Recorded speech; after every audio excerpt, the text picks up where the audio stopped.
Hello and welcome to Really Cool People, a podcast produced by Schweitzer Church. I'm your host, Jason Leidinger. This is a place to hear stories of really cool people. And the hope is that we listen in, you and I will be inspired, encouraged, and challenged through moments of serendipity. In a sermon entitled The Weight of Glory, C.S. Lewis said, "There are no ordinary people. You and I have never talked to a mere mortal. It's my joy over the next few moments to introduce you to someone who may seem ordinary, especially to themselves, and yet they are a really cool person. Today, we are going to meet Tressa Moyle. I met Tressa about the same time that I moved to Springfield, and she was finding herself worshiping at Schweitzer Church. Over the course of that time, Tressa has joined the board of Flourish Community Development Corporation, and I've been able to work closely with her in a number of other ways. She's a social worker. She grew up on a farm near Buffalo, Missouri, and she's going to unpack a whole bunch of other things about her life, about what she loves, and what she's thinking about the future. So lean in and let's listen to Tressa.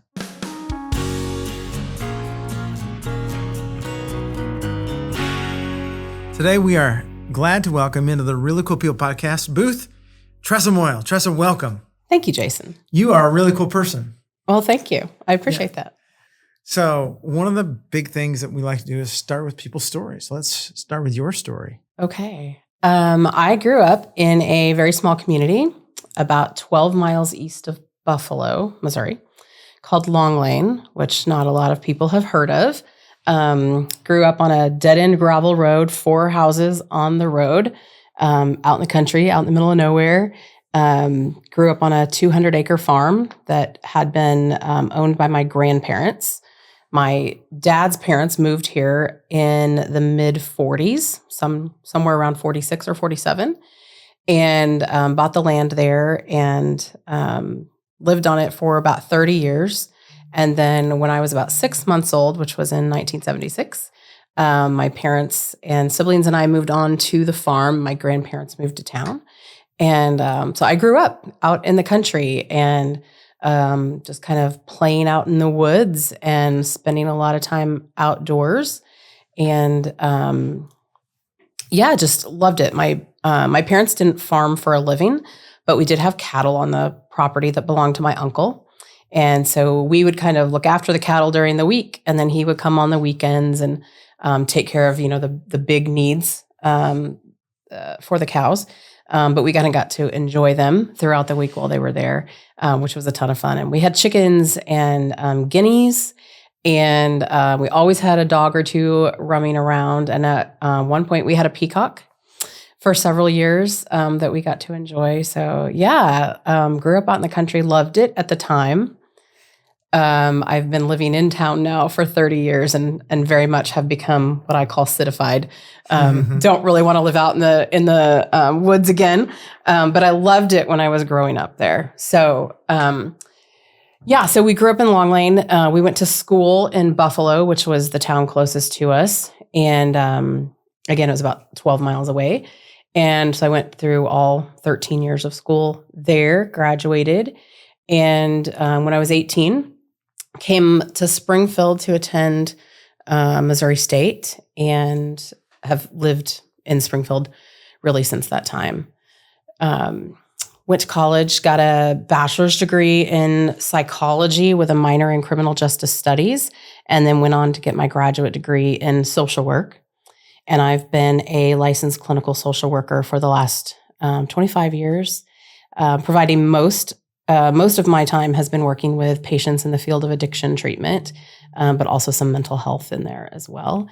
Was a clinician for a really long time and now have been an administrator full-time for the last 8 years. But for about 7 years, I was a clinician as well as an assistant director for a while. So that's kind of me and what I do. Well, thank you. Thanks for sharing that overview. And now we'll jump back into like some of the other stuff about you, like unpack some of those stories, explain those things. One of the things you said about growing up is that you had a peacock. Yeah. What did you do with the peacock feathers? Oh my gosh, we would play with them all the time. So when when we would find them on the ground, we had peacock feathers everywhere. We thought they were so cool. And they're thick because they're large birds. And so they would have these, quills at the end. And we loved that. And it was always, nobody had peacocks. So even as a kid, I knew that was a cool thing. And so it was fun to kind of tell people that, we had this peacock. And I don't remember how long they lived, but I know we had it for a very long time. Where did the peacock live? We had a chicken house, a little red barn that my grandpa had built that had a very long kind of a run in it that was a long fenced in run. And the peacock lived there for a lot of the time. And then when we got chickens and guinea for a while, we actually moved the peacock to another hen house out behind the bigger barn. But it was close, close by.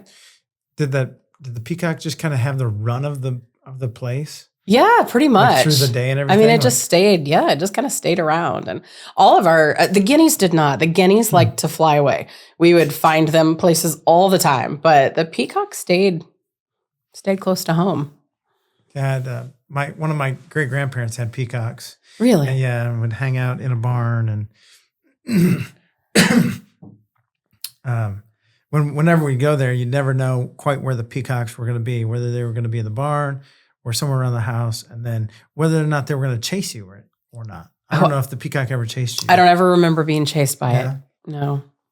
Oh, fun. One of the things that you've talked a little bit about your grandfather, that he was blind. He was blind. Yeah, he went blind sometime right around 1976, which was when they moved to town.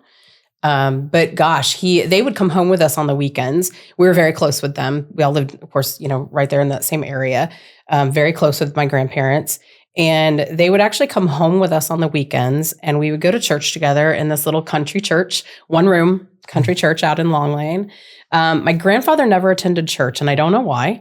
I never asked. It never occurred to me as a kiddo to ask. He died when I was 12. So I don't really know why he never attended church with us, but my grandmother would go with us. But when we would come home from church, you never knew where you were going to find him.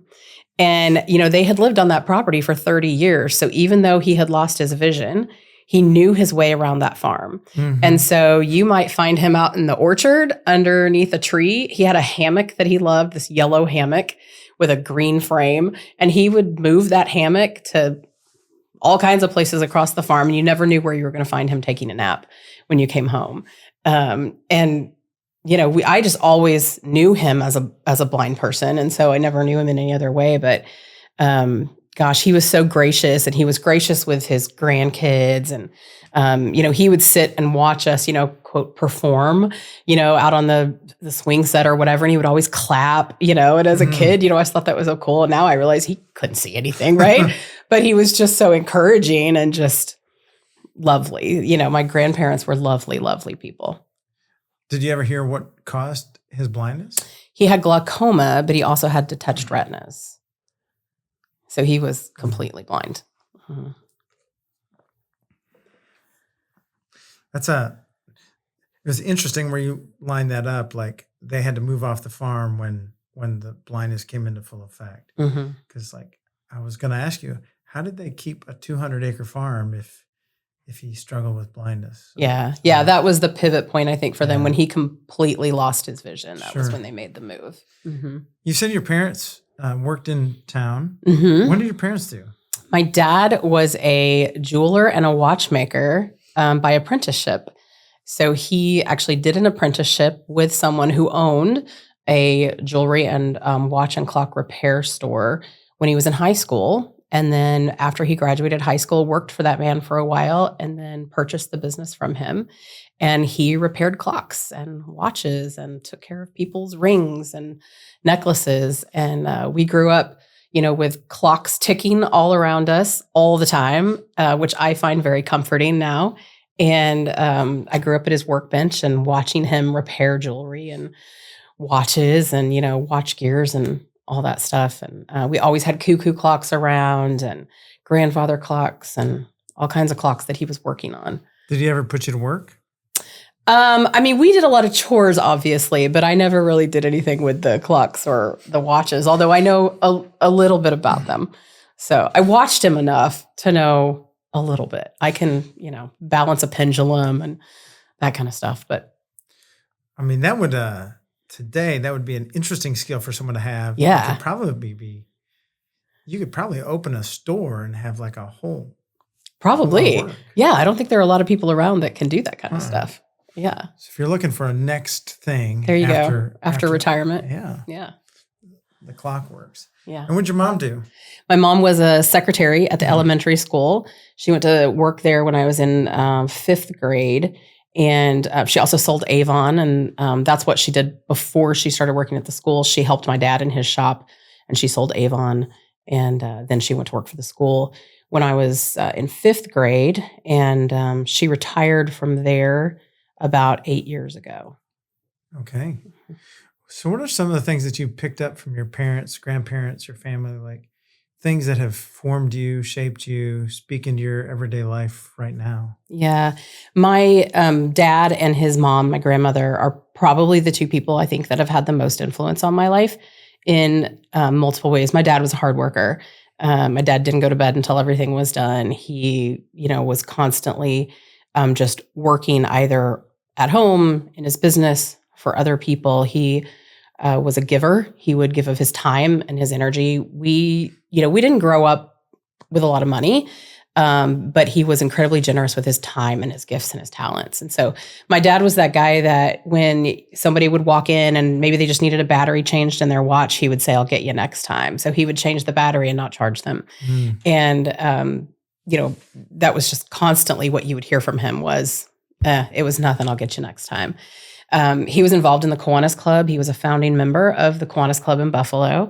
And they, of course, did a lot of service projects. And so when we were kids, we would go help at those things. And so we would volunteer at the 5K run, and we would volunteer at the annual Christmas dinner that they did for senior citizens. And we would go serve the meals and help out at the funnel cake stand at the fair every year. So he was involved just in all kinds of stuff. He was also that guy who went to the funerals. So weirdly, I grew up going to the funeral home a lot because my dad was a businessman. And when someone passed, he would go and at least go to the viewing or go to the funeral home and sign the book. And so I remember one time talking to my best friend, and she had only been to like 2 funerals or something in her life. And I was like, oh my gosh, I've literally probably been to 100 funerals because you show up. And that's what my dad taught me. So I am that person now who goes to the funerals. And it's what you do. You go and you pay respects, and you show up at the funeral. So he was really well known in our town and very well respected as a businessman, and just, again, involved in things. So I think I got my work ethic from him. I think I got my profession from both him and my grandmother. My grandmother was also very involved. When they moved to this area in, like I said, I think it was 46 or 47, she started a club called the Friends and Neighbors Club, which was a bunch of the farmers' wives. And they would meet once a month and get together and have a potluck meal. And they usually had some kind of a program. And I would go with her to those things.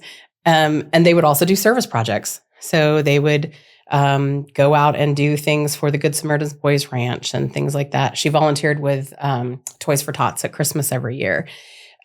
She was so involved and engaged. She was on the fair board, and I would go with her to the fair board meetings. And so I just learned from a little kid that what you do is you give back and you go get involved with people. And she was a people person for sure. Relationships were important to her, and relationships are important to me. Mm-hmm. And I think I got all of that from her and from my dad. That's pretty cool. Yeah. Yeah. It's also really funny about your going to a lot of funerals as a kid, because kids from rural places, I think, can identify with that quite a bit. Uh-huh. Yeah. Yeah. It's what you do. It is what you do. It's part of the, for a lack of a better word, it's part of your social life almost, right? Yeah. It's your social fabric. Mm-hmm. Yeah. Do you have an earliest memory that you go back to? Do you remember? I have a pretty good memory. Yeah. I do remember things. I remember the night my brother was born. I would have been 5. So I don't know if I have memories prior to that, but I do remember that. I remember we went to, my parents dropped my sister and I off at our aunt and uncle's house while they went to the hospital. And so I remember being there when they called and said he was born. So that 5, so that's pretty early. It is. Yeah. Yeah. Did they call on a party line, or did you have a single house line there? I don't remember if my aunt and uncle had a party line or not, but we had a party line on our road. There were 4 houses on it. That is amazing to me. Yeah. Because you're younger than I am, but I mean, you had a party line. What would it like to have a party line in the mid to late 70s? Yeah, I was not a big person who spoke on the phone. So it didn't really affect me a whole lot, but I do, of course, remember how you would have to pick it up and listen and see if anybody was on it. We did have a neighbor that was on it quite a bit, but the rest of us, weren't really on it that much. But I do remember that. Mm-hmm. So you grew up, and then you decided, I'm going to pursue this career in counseling. Yeah. Eventually, But you said one of the minor you got in criminal justice. Yeah. What were you thinking about when you decided to minor in criminal justice? I was really fascinated by the way people think and why people do the things they do, which is why I originally decided to go into psychology, because that just fascinates me. Like, why do people make the decisions that they make? And somehow I just kind of got intrigued. I had to choose a minor, and I just kind of became intrigued by the criminal justice system. And so at one point I was going to be a probation officer. That was going to be my, that was going to be my path. I'm glad I didn't go in that direction. And it was my senior year, and I knew I was getting ready to graduate. And I honestly had no idea what I was going to do next. I had decided that I didn't really want to go on and get a master's in psychology, but I didn't know why. I couldn't quite figure out, but there was a disconnect, and I didn't know what it was. And so I went and spoke actually to one of my criminal justice professors who I'd had multiple classes with, and just kind of said, I'm feeling stuck and I don't know what's next. I'm going to graduate in a year. I think that was like the beginning of my senior year. And I don't really know what's next. And we talked for a little while, and he said, I think you need to take a social work elective. And so I went and took 4 social work classes my senior year, and got there and knew that's where I was supposed to have been. And what was missing for me, I think, was the bigger picture and the relational piece. And so, then I moved on. And when I got into graduate school in the MSW program, it was like, oh, this is right. Mm-hmm. This is where I'm supposed to be. So what was the difference maker, or what's the line of demarcation between like the psychology and the social work fields? So I think 2 things. In social work, we work from a strength-based perspective. So we focus on what's not working, because we're going to problem solve it and we're going to figure those things out. But we also build on strengths. And so we start there and say, okay, what is working? Because maybe we can use that to help build on what's not working. And then the other piece is, we look at things from a system-wide perspective. And so we don't look at just an individual and say, okay, we're working with just this person. We say we're working with this person, but they're a part of a big system, and there are probably 15 things pressing on them today. And we need to look at all of those things to treat the whole person. And I don't say that to be disparaging of psychology, because I have many friends who got their degrees in psychology who are amazing therapists, and I supervise many of them who are amazing therapists. But for me, that bigger picture was really important to say there are other things impacting this, and we probably need to look at those things too, because all of that's going to make a difference in what life looks like for them. And then, looking at those advocacy things of, okay, so we can help this one person and figure this out because all these things are impacting them. But we probably also need to look at what's broken in that system that led them to be in this situation. And maybe we need to look at those bigger things too. And I don't do a lot of, macro work, but I appreciate macro work and know that those things are very necessary in just our social net. Do you want to unpack the word macro for some folks? Yeah. So macro meaning we look at the big picture, meaning we look at community and systems. And instead of looking at micro, which is individual or tiny, we look at the big picture of macro. And so we look at policy, and we look at policy reform, and we look at how are all of these things impacting an individual. So it's more about community work versus working with an individual. And your specialty over the course of your career has primarily been with the individual. It has been with addiction. Okay. Yeah. But now you're in a role of being a supervisor. Yes. So does that expand your perspective? It does. I'm involved in things in a very different way. So I oversee the clinicians who are still doing that work with individuals and families.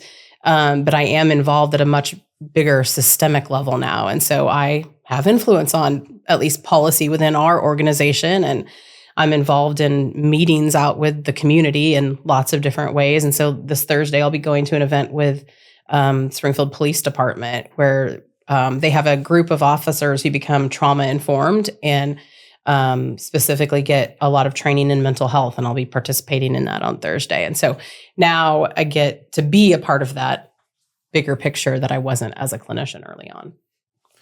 What are some of the lessons or takeaways, maybe remarkable ones, working as a clinician that you're bearing with you now? Like, it doesn't have to be like a top 10 list or anything like that, but what are some things that have you've encountered along the way where you're like, there's just some things that you bear? Yeah.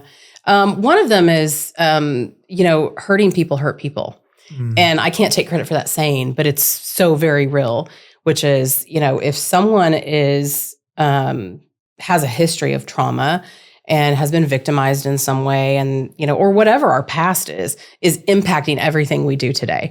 And so recognizing when somebody is hurting another individual in some way, whether it's they just don't know how to have a healthy relationship or they're being manipulative, which is a word that, not really love, but all of those kinds of things, to recognize there is a reason that that's happening. And probably it's because something has happened to them that is impacting that. And just really remembering that all symptoms, all behavior is a symptom of an unmet need. There is something underlying that is leading to behavior. And I think if we remember those things, it helps us to remember that people are people. And it helps us to, I just think, view people in the world very differently because it allows us to give grace and it allows us to have understanding. And while it doesn't necessarily excuse behavior, it explains behavior, which I think makes behavior more tolerable. And just that understanding, I think, is really important. Well, because at some point when you have that degree of understanding, doesn't it come back to the reality that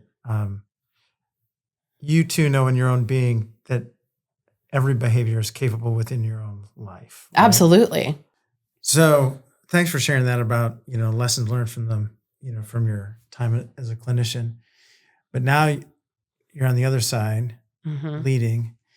And so I wonder if there are things as a clinician that got underneath your skin enough to become things where you want to begin to speak into or address some macro level challenges that you face. Maybe some of those things that you've been bearing with you. You're like, you know what?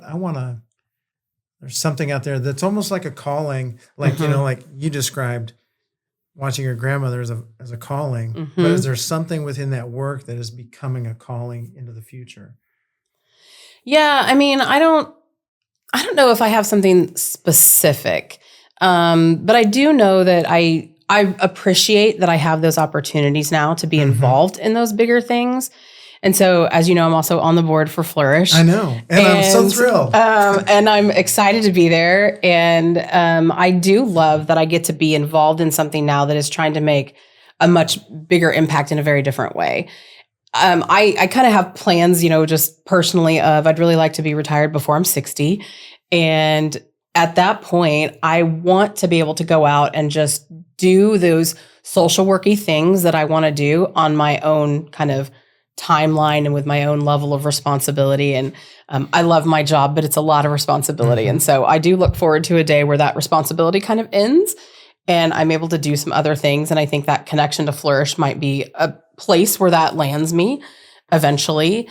I still am just, I've spent almost 26 years now in the field of addiction, that is still probably always going to be my first love in doing something related to, people in recovery, because I think people in recovery are not seen as a very, I'm not sure what the word is. I think people in recovery are often victimized in ways that they're not given a fair understanding. People don't understand addiction. That's what I'm trying to say. People don't understand addiction. And I have met some amazing people in my 25 years who have some solid recovery, who have made incredible changes in their lives. And people don't know that because they oftentimes write someone off as an addict or an alcoholic, and they don't get that opportunity to really know someone. Mm-hmm. And I have just met some phenomenal people as a part of my job, and so grateful for that and to be able to be a part of that kind of a journey. And so probably something along those lines will come into that at some point. But I don't know exactly what that's going to look like yet. Mm-hmm. So we've had interesting conversations thinking about your work, and I could, continue to go with that because, you are an incredible help to the Flourish work, and really glad you've been on the board since the very beginning and continue that journey. But let's think about what you do for fun now. So what does Tressa Moyle do for fun when she's not working and she's not serving in the community? The biggest thing that I'm passionate about is music. I love to sing. I have been singing since I was a toddler. And truly, like sitting on my grandpa's lap, singing at the top of my lungs. Anything I, knew from the radio or from wherever, I have always loved to sing. It grounds me. I think my faith, it's where I've found the most connection spiritually, is through music and through singing. And it's always been a huge part of my life. I started singing in choral groups when I was in 6th grade and had an amazing teacher in the 6th grade. And it was my first true exposure to choral music and singing harmonies and singing parts. And I fell in love with it immediately. It was the place that I felt at home and comfortable. And so I was in music then all during junior high and high school. And I wasn't able to really do it in college. I just didn't have the time. And then when I came to Schweitzer in 2012, the choir, I was like, oh my gosh, they have an amazing choir here. And so by January of 2013, I was in the choir and have been there for 11 years and absolutely love my time in the choir and singing in the small groups. And I have made some really great friends there and really great connections there. And it truly is just the place where I feel the most grounded, but also have the most fun. I just love it. I just love to sing. What are you looking forward to in the future? I have some trips I want to take. I have not traveled a lot, and I would like to be able to do that at some point. Ireland and Scotland are like a bucket list item for me. I have a trip planned there in 6 years, which I know is a ways away, but I'm a planner, and I will be able to take some time off in about 6 years to be able to really I want to spend like several weeks there. So I'm excited about that. What's the motivation for that? I just think it looks really beautiful. And I love the idea of going and touring castles. I love castles. I think they're so cool and so fascinating. And so I don't know. I've always wanted to go there. So I'm planning that in about 6 years. My employer is incredibly generous and offers us, those of us in upper leadership, a chance to be able to take some extended time off every 5 years. I'm grateful for that. So that trip is planned in about 6 years. I have a trip to New York City planned with my niece when she turns 18, just a girls' trip. I can't wait to introduce her to New York City. I've been 3 times. Can't wait to go back, take her to some Broadway shows. I love Broadway. So I'm excited about that. Just things like that. My nephew, I've promised each of them a trip when they turn 18. Just the 2 of us. We'll go do, within reason, anywhere you'd like to go. And he wants to go to Vegas. That may change. He's 12. But right now he wants to go to Vegas. He's very into hockey and he wants to play for the professional hockey team in Las Vegas. And so he really wants to go visit Vegas when he turns 18. That's his goal. But New York in a couple of years when Elliot turns. So where do you stay when you go to New York? I've stayed at different locations all 3 times. I'm probably in a place now in my life where I will stay somewhere a little nicer than where I've stayed previously. I didn't know any better the first time I went. I was in a very, very tiny, pretty rundown hotel the first time, but it was safe. We were safe. We had a good time. The second time I actually stayed in that hotel's sister hotel. Again, very old and, like the room was big enough for 2 twin beds and a little nightstand between. That's as wide as the room was. And I think I remember it was like $83 a night. Now that was 20 years ago, but it was like $83 a night. And we're like, okay. The third time that I went, I had a friend who was getting married, and a friend of his actually worked for the Marriott, and she secured rooms for us. So I was in a little nicer place that time. But yeah. It's always interesting to know where people stay when they go to New York City and see what their experiences are like in that midst. So yeah, the first 2 places were in the theater district. Okay. So that was fun. The second one was a block from Central Park. And so I would get up in the mornings and I would actually walk down to Central Park and get breakfast from a vendor on the street and go sit in the park and eat my breakfast before I'd start our day. I was there for 5 or 6 days for that wedding, and the days were really busy because I was in the wedding. And but I would get up in the morning and just go, I love Central Park. I just think it's such an interesting place to have in the middle of all this chaos. Oh yeah. And I love the energy of a big city, but there was also just something about, going down there to this just oasis in the middle of everything. And yeah. I mean, it's like a sanctuary in the midst of this huge cacophony of sound and city. And in some ways, the church is supposed to be like that in the midst of our everyday lives. Right? There's a sanctuary, a place where we can go and in the midst of everything that's happening, and we can pray and get reflection and hear the voice of God. Because oftentimes everything else around you is like not letting you have space to hear. Right. Do you have places in this world that you'd love to go back to that you visited? New York is always going to be on the list. Okay. I love a big city, so any of the big cities. I enjoyed Toronto quite a bit when I was there. I'm not the person to go like hang out at a beach. That's not me. I'm not going to do that. I don't do heat, number 1. I'd be bored out of my mind, number 2. I want a place where I can just go explore. So I don't necessarily have, other than New York, I've never gone any place more than once. I've been to Vegas twice. But usually I don't want to go back to places. I want to go somewhere new. Okay. And New York is big enough that you can go there multiple times and have a completely different experience. Absolutely. But other places, it's like, if I've been there, done that, no, I want to go do something different. Yeah. So I'm going to Washington, D.C. in April. I've never been there. So I'm going to go there for 10 days. And I want to, you could spend, a week at the Smithsonian. And so I want to go and just see everything there. So I'm going to go there in April. It is hard to see everything there. Yeah, in DC. I would imagine. But, and even in 10 days, like that'll be a fun trip. Yeah. But it's such a big place. That's what I hear. When you travel, how do you like to travel? Like cars? When trains, I go to, I have ridden on trains, not on big trips, but I have ridden on trains. I usually, when I go to Minnesota, I drive. It's about an 8.5 hour, 9 hour trip. I couldn't fly there that quickly because I'd have to take 3 different flights. So it just doesn't make sense to get on a plane. I can drive it and be there, in 9 hours. But if I'm going somewhere else, I will hop on a plane. If I'm going to go to New York, I'm going to hop on a plane. But I'm happy to drive somewhere that I can get to in under 12 hours.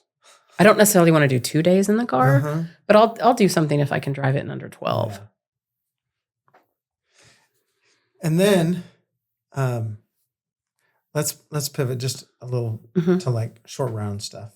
Like, what are 2 or 3 books that you really love, like to get into, or that you've read recently?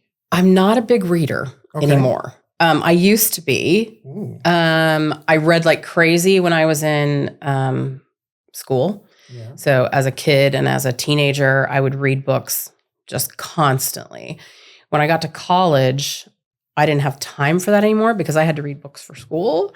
And so that changed, and it took me a while to get back into it. There was about probably a 4-year period or so that I did read books with 2 friends of mine. And we would read books together, and then we would walk together on Saturdays and talk about the books. And did that for, probably 4 or 5 years. And most of the books that we read were either historical fiction or were, based on true events. And so we read a lot of things related to social issues. We've read a lot. We had like Corrie ten Boom's books, those kinds of things. And I really enjoyed that.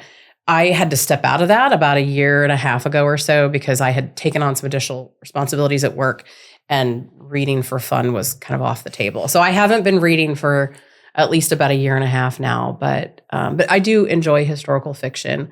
I read one about Einstein that was really good. Really enjoyed that one. But I'm not I don't have like a particular style that I just always pull to. I'm a little eclectic with what I read. Okay. Movies or shows? Do you do anything like that? I love reality TV. I know it's not everybody's cup of tea, but I love Survivor. It's one of my favorites. And I love Big Brother. I love The Amazing Race. My 2 top are Survivor and Amazing Race. And I love Amazing Race because they go to all these cool places. And so you get to kind of live vicariously through them. But I also enjoy competition. And so I really like those. So yeah, my guilty pleasure is Survivor, Amazing Race, that kind of a show. But even like a food competition, any kind of a reality competition of some kind, I love. The Great British Baking Show. Yeah. Absolutely. I'm currently watching that. Yes. Okay.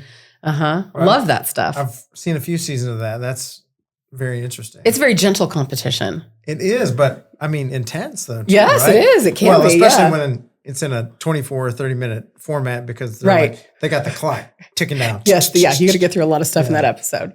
Yeah. Wow. Yeah. I think for me, the reality TV is about that people watching aspect, which I think just goes back to the whole thing about, I want to know why people do what they do. And I like relationship and all of that. And so I feed off of that stuff. I love to watch it. It's also a checkout, right? It's like, okay, I can worry about them and not worry about anything else. I you don't love have to it. problem solve for them. Right? I don't. I just get to watch it happen. Yeah. Like not my responsibility. I just get to enjoy it. Yeah. I love it.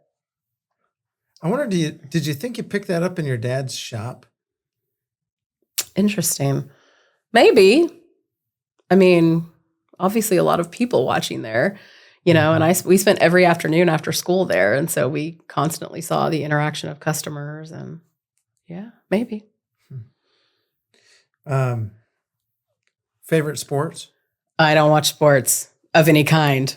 I couldn't even give you a favorite. It's going to be interesting when you go to Vegas and then go watch a hockey team. Right? Yes.